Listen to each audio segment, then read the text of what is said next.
Ang pagpapalang gabi po sa ating lahat at ang aking pambabasahan ay para po kay Boyet na matatagpuan sa Hukom chapter 17 verse 1 to 3. Ito po ay para kay Boyet or Kim Minu. Sabi rito, ang Diyosan ni Mika. Sa kaburulan ng Ephraim ay may nakatirang isang tao na Mikas ang pangalan.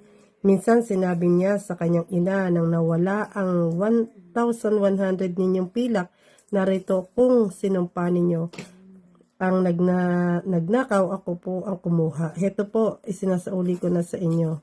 Pagkatanggap sa mga pilak, sinabi ng ina, pagpalain ka ni Yahweh, anak ko. Ang mga pilak na ito ay inihahandog ko kay Yahweh upang gawing imahin para hindi mangyari sa aking anak ang sumpa. Kaya nga po, ibinabalik ko sa inyo, sagot ni Mika. Purihin ang Diyos sa pagkabasa ng kanyang mga salita.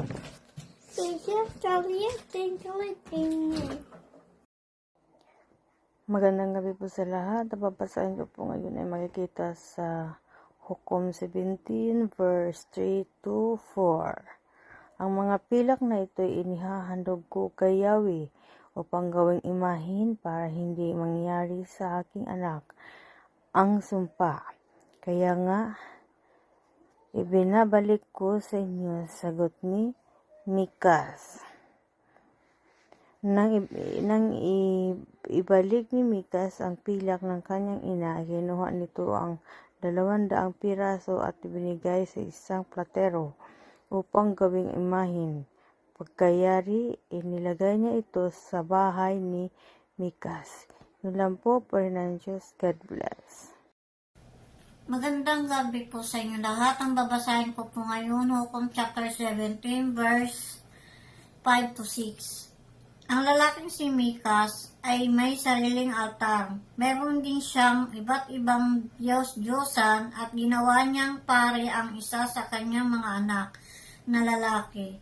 Nang panahon yun ay walang panghari ang Israel. Ginawa ng bawat isa ang lahat ng kanilang magustuhan. Amen.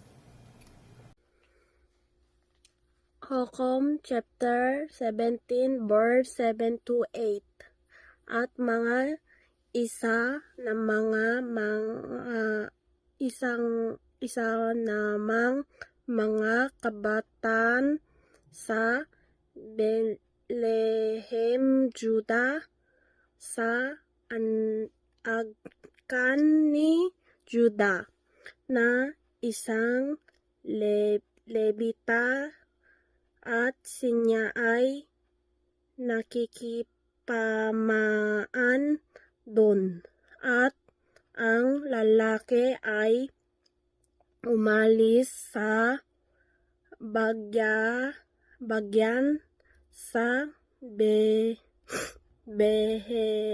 Juda, upang magipangpayan kung saan siya makakasupong ng matutuluyan, at siya ay napalong sa lupaing mapurong ng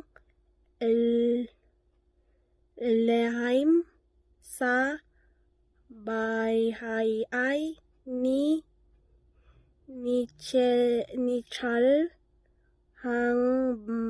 hanggang siya ay naglalakbay. Amen. Magandang gabi po sa ating lahat. Ang aking isi-share ngayon ay makikita sa Judges Kapitulo 17, versikulo 9 hanggang 10. Ito po ang nakasaad. At sinabi ni Mikas sa kanya, saan ka nang galing? At sinabi niya sa kanya, ako'y Levita sa Bethlehem, Juda, at ako'y yayaong makikipamayan kung saan ako makasumpong ng matutuluyan. At sinabi ni Mikas sa kanya, tumahan ka sa akin at ikaw ay maging akin. Ay isang ama at isang siserdoti, at bibigyan kitang 10 putol na pilak 1 taon, at ng bihisan at ng iyong pagkain at sa gayoy ang Levita ay pumasok. Yun lang po. Purihin Panginoon. Maraming salamat. God bless. Magandang gabi po sa lahat. Ang babasahin ko po ngayon ay makikita sa Hukom 17 verse 11 to 13. Sinabi ni Mikas, dito ka na lang tumira kasama ko. Gagawin kitang tagapayo ko at pari. At bawat taon bibigyan kita ng 10 pirasong pilak. Bukod pa sa mga damit at pagkain na binigay ko sa iyo, pumayag ang Levita sa sinabi ni Mikas at itinuring siya ni Mikas na sa isa sa kanyang mga anak. Ginawa siyang pari ni Mikas at doon pinatira sa kanyang bahay. Sinabi ni Mikas, ngayon natitiyak kong pagpapalain ako ng Panginoon dahil may pari na akong Levita. Yun lang po ng Diyos. God bless. Ang pagpapalang gabi po sa ating lahat at ang aking pambabasahin ay para po kay Boyet na matatagpuan sa Hukom chapter 17 verse 1 to 3. Ito po ay para kay Boyet or Kim Minu. Sabi rito, ang Diyos-Diyosan ni Mika. Sa kaburulan ng Ephraim ay may nakatirang isang tao na Mikas ang pangalan.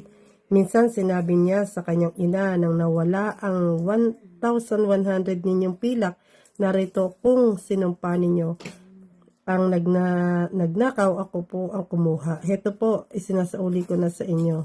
Pagkatanggap sa mga pilak, sinabi ng ina, pagpalain ka ni Yahweh, anak ko.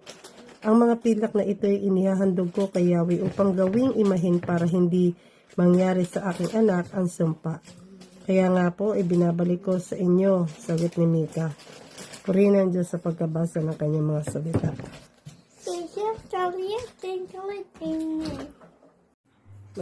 Magandang pagpapalang gabi po sa ating lahat. Ito aking pong babasahin or bibigyan ng kaunting exhortation ay matatagpuan sa Hukom or Judges chapter 17. Dito, dahil nga po ito yung maiksi na talata, no? Na verse from hanggang 13 lamang, ako po'y natasa na magbigay ng kaunting exhortation. At dito po pansin natin sa unang talata pa lang dito sa chapter 17 ay meron ng title na ang Diyos-Diyosan ni Mikas. Tila yata mali ang kaparaanan or mali yung paniniwala ni Mika dito.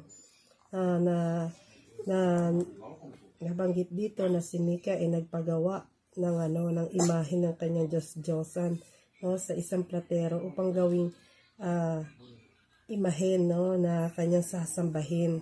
At meron siyang isang anak na lalaki na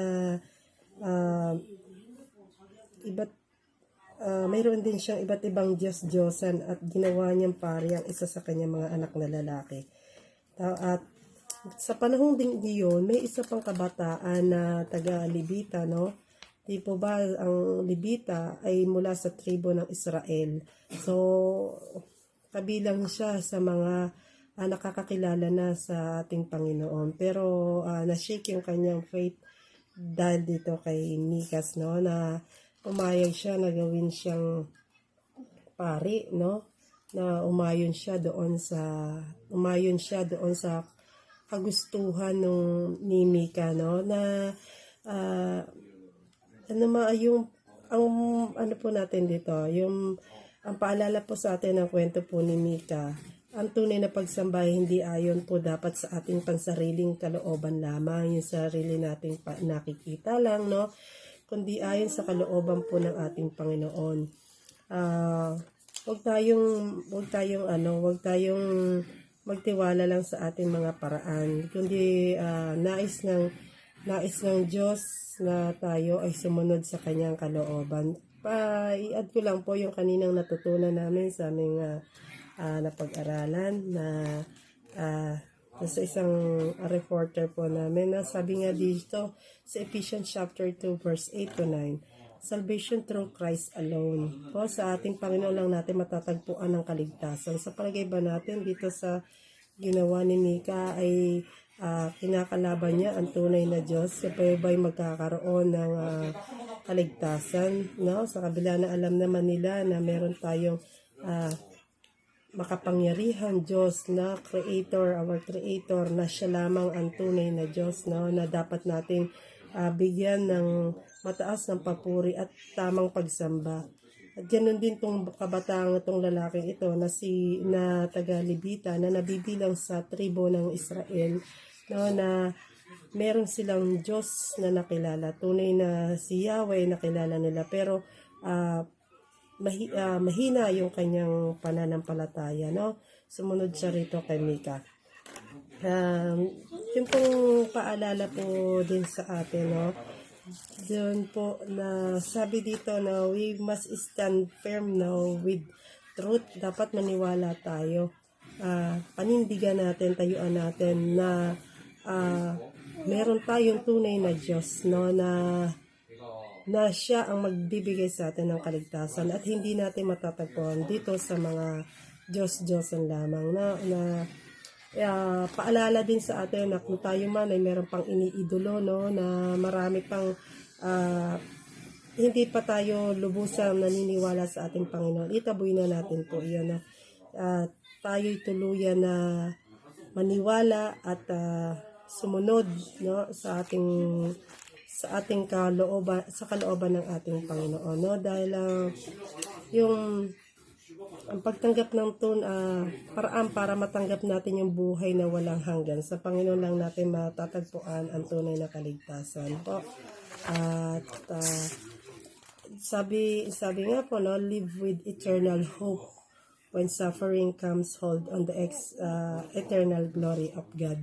Na doon dapat po, doon sa anuman yung hamon sa ating buhay, no, na huwag tayong panghinaan. Dapat lumakad tayo sa katotohanan at manalig lamang tayo na meron tayong Diyos na yun lang ang ating dapat nasambahin at bigyan ng tamang pagsamba.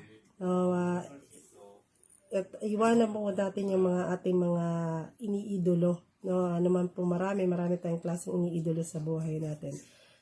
Yun lamang po, maraming salamat po, purihin ng Diyos sa kanyang mga salita. Thank you, Lord. Amen. God bless everyone.